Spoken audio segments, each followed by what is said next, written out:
آمد ابن انسان، اور سورج اور چاند اور ستاروں میں نشان ظاہر ہوں گے، اور زمین پر قوموں کو اذیت پہنچے گی، کیونکہ وہ سمندر اور اس کی لہروں کے شور سے گھبرا جائیں گے، اور ڈر کے مارے اور اس انتظار میں کہ زمین پر کیا واقع ہوگا، آدمیوں کی جان میں جان نہ رہے گی، اس لیے کہ آسمان کی قوتیں ہلائی جائیں گی، اور تب وہ ابن انسان کو بادل میں بڑی قدرت اور جلال کے ساتھ آتا دیکھیں گے۔ اور جب یہ باتیں ہونے لگیں تو نظر اٹھا کر سر بلند کرو، اس لیے کہ تمہاری مخلصی قریب ہے۔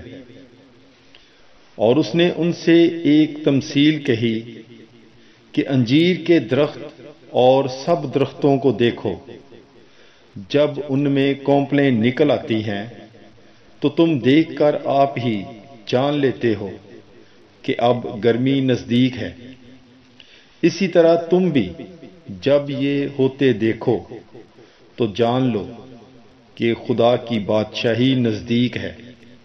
میں تم سے سچ کہتا ہوں کہ جب تک سب کچھ نہ ہو لے، یہ نسل ہرگز نہ گزرے گی۔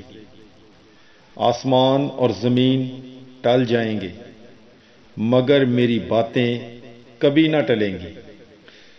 پس اپنے آپ کو سنبھالو، ایسا نہ ہو کہ تمہارے دل عیاشی اور نشہ بازی اور اس زندگی کے فکروں سے سست ہوں، اور وہ دن تم پر پھندے کی طرح ناگہاں آ پڑے، کیونکہ وہ روئے زمین کے تمام باشندوں پر آ پڑے گا۔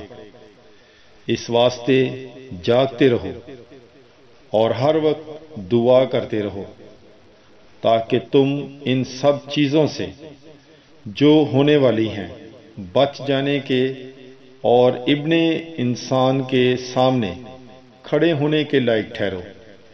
پاک کلام کے پڑھے اور سنے جانے پر خداوند کی برکت ہو۔ خدا کا شکر ہو۔ مقدس لوکا کی انجیل، اس کا 21واں باب 25ویں آیت سے لے کر 36ویں آیت تک۔ God bless you. Bible is life.